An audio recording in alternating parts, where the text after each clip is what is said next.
Famicom Sushin, which is kind of like communication. And this is 1988. We're jumping ahead a little bit just because I wanted to do something different. This is 1988, and I chose Christmas this one. edition. I chose this one specifically because I got it for our potential Zelda 2 book some year. It has some. It shows off the Super Famicom before, well before it's released. I think this is the first time it gets pictures or anything of it, or given to the public. And it included like a Zelda 2 proof of concept image of like what Zelda 2 could look like on the Super Famicom. This came out on Christmas Eve, 1988. Yeah, so this is Aqua's birthday. Oh, was that the day he was actually born? It might be. I don't know. But here's the first look. So here's like the very first look at the Super Famicom. This is 1988. So this is like 2 years before it came out in America. Holy cow. So when did it come out in Japan? I think the next year, in 1989. Okay. So here you go. Power, Famicom, reset, and eject. So I think they were talking about how you'd be able to use the Famicom cartridges and Super Famicom cartridges. Was that ever a thing? Oh, I mean, that's what they were planning for originally, I think. Because look, that button says Famicom right there. And then I think later on, in like a couple months, they say, oh no, this is going to be Super Famicom. So this was going to be backwards compatible? Yeah. That's pretty cool. Well, it didn't happen. Yep. That's still pretty. What's this? What's this port? It's probably like what's on the bottom of the current one. Okay. Like an expansion port. So, announcement at Boring Place. So it's like, it's finally appeared, Super Famicom. Is that Miyamoto? No. Yep. Is it? That's Miyamoto. Oh boy. I didn't recognize him. And they're doing like, the presentations. Oh, this is in presentations for the investors. There's Miyamoto. Look at that child. Oh man. Are you sure? I'm pretty sure. Can I see again? Yeah. Yeah, it looks like it. It says Miyamoto. Yep. It says even Miyamoto showed up. The creator of Mario 3. I'm gonna take a look at the comparison. What is that Famicom underneath that Mario 3 right there? Is that the new one that they were gonna release eventually? Yes. I think that's the new one that they were gonna release. But they didn't? Well, didn't it, like they released something in '93 that was, they had like a dog bone controller. Oh. Anyway, there's that one. They were gonna look similar. And they're showing off some Zelda 2 up here? Yeah, but it's not. Those are just NES screenshots. Why? I think they're just talking about the possibilities. Oh. Okay, so there's no compatibility after all? Oh. Then what's with that one button they showed? Yeah, I don't know. Maybe they were gonna make a double thing. There's all the stats. It's all pretty historical stuff. Yeah. Maybe are they gonna... Look what the controller used to look like! It wasn't colored! It was all like our controller. Well, our Look NES sideways, controller. everybody. Sorry. See, I turned it and I knocked the camera. I do my best. Oh, look. AV switches. Yep, so I think that's for the Famicom. Yeah. The original Famicom didn't have that. These were originally going to be A, B, C, D, these buttons. Wow. So where were they? A, B, C, D. Oh man, so that's totally wrong. Camera didn't see you it. see it. A, B, C, D. That's weird. Oh man, I can't stop looking at it. There's all these ports all over the place. So here, it's pointing at the Famicom switch. I want to see what it says. Okay. Famicom switch. So it's pointing down here. So if you have like a Famicom adapter, you can switch it to that. Use this button to switch it to it. I don't know how that works, but that's what it says. So I guess you can have an adapter. There's all kinds. Here's a little like scrolly bar thing. Oh, that's probably headphones with volume control. Oh yeah. Does the Famicom have that? Super Famicom? No. Pretty sure it doesn't. Aww. So we get to RF switch and the AV and then the power. No, that doesn't look like power. But anyway, all the kinds of cool stuff. Is that the power switch? That's the power switch. It's not RF. Let me see what that is then. I don't know what I'm doing. Oh, so that's for RGB output. Ah. So you can get really good video quality. Ooh. It'd be like the quality that we get from our Saturn Oh. thingy. Are these like some games they're working on? So here's like the response from the Famicom industry, based on like all the stuff they learned. Oh. From the Famitsu? So here's like what's gonna happen with the Super Famicom shock. So here's what Sega's gonna do. Here's what this company's response is. Here's Sega's response. Oh, okay. Here's the Dragon Warrior guy, Dragon Quest guy's response. And I don't know who that is. Right off the top, I can't really read it anyway.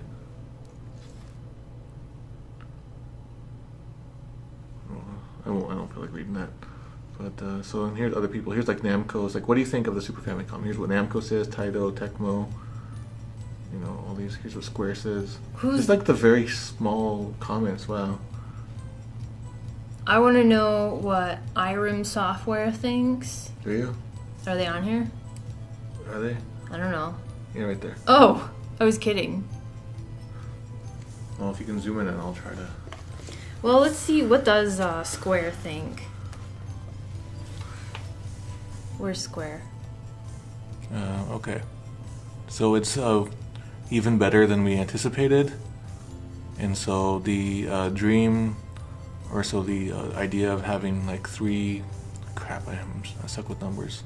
3 million consoles sold doesn't seem like it'll be a dream, like it could happen. So we definitely want to make something for it. You definitely did, Square. Good job, good job. Okay. So something like this is something I would like to do, you know, for a Legends localization site. Yeah, like translate all these. Yeah, what stuff do these like that. companies think? And What Sega says. Genesis was like, Sega, we're doing what you don't. Also, here it says so this is what Sega said, and I'd only skimmed it right here, but apparently whoever answered says, we considered for a short time implementing rotation and scaling and all that stuff, but we never actually, you don't actually use that much in games anyway. Ooh. And so thinking about the costs, we dropped the idea. Burn! They didn't get that Mode 7. Burn on Nintendo. Got more stuff here. Alright. So here's, I guess we're talking about the graphical capabilities of the Super Famicom now. So Is that Cheetahman? No, that's that one game that you like. Altered Beast, Okay. I think. So it's saying tons of colors, and you can get really detailed images. So you got Mario 3, something here. What is One of that? the Is Wars that game. Zelda 2? Yeah, so this is why I actually got this magazine. This is like I don't know if this was an actual picture of a game that was running, or if it was just a mock-up. But this is Zelda 2 in Super Famicom graphics. Oh my god. There's even text there. My head was in the way the whole time. I'm sorry. So Zelda 2 with Super Famicom graphics. Yep. And so the text looks crazy and indecipherable, but I was able to figure out what it was saying in Japanese. What's that? Oh, I don't remember at the moment, but it uses kanji. Huh. So that's sort of like the big deal. It's like, hey, now they can use kanji pretty easily. I see. Well, too bad you can't even tell. Yeah. What is this? The Famicom, Super Famicom will put you in the military?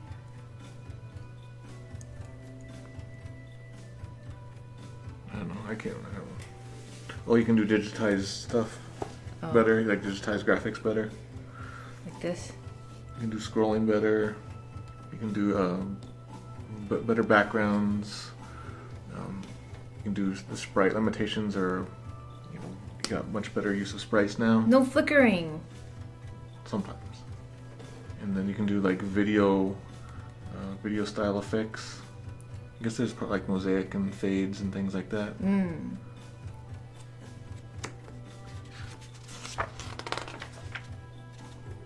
And so it's saying what's coolest of all is that you can do, the rotation and the scaling and all that stuff. That game says Dragonfly. I think that was one of the tech demos, yeah.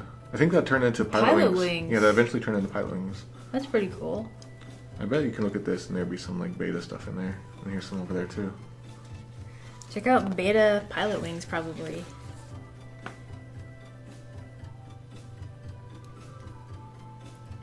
So So Pilot Wings was like a launch title, right? Yep, I'm pretty sure. I had a lot of fun with I don't it. know what this game is. Yeah, Is it I just don't know. another tech It demo? might just be another tech demo, yeah. Ooh, that's a cool thing. So the fact that they did these tech demos makes me think that maybe at the very least they mocked up a short little demo for the Zelda 2 thing. Mm-hmm. Because I keep seeing that pictures like that. I don't know what all this is. Alright, so this is about the sound. This is Whoa! so you can do like 8 sounds at once, 8 voices at once, is what I think the technical term is. And it's of course in stereo. I think the Famicom wasn't. And you can do all kinds of like effects, sound effects. And of course the sound quality is really good. And so now now we're looking at like the technical hardware stuff. So you got, you know, HDMI, which is good for like shoving a bunch of data at once. That one's eating asparagus. I don't know. And here's Super Famicom and its peripherals. Asparagus! That's the best one. Let me turn it. Yep. Okay. Woo! And so these are the kinds of games that you can play on the Super Famicom. That looks... No way. We didn't get a game look like that, did we? What is it? Let me see it. This is Rocket Ranger. Is that... Anyone know what Rocket Ranger is? It just doesn't look like a game.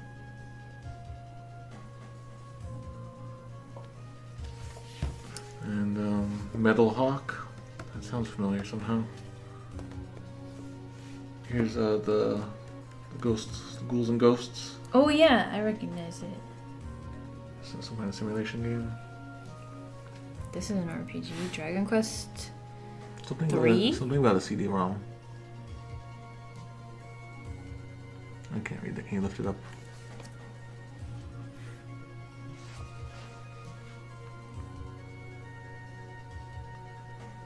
They're talking about CD-ROMs here. I don't feel like reading it.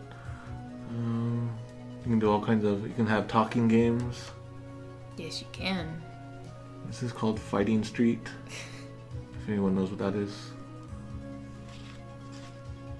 Dragon Quest 2. You can have like really data-heavy games, like, you know, big old massive games. So Rocket Ranger is a CinemaWare game? And someone asked, is that the Rocketeer? I have no idea. And so that's the end of that. That's the end of like the little preview. The end. Super Nintendo's over. Now we're going to talk about Operation Wolf. That was a game that I played a couple times. And I like the Ultima arcade. Mysteries. There's a Santa Claus game, I think, for the disc system. Let's play it.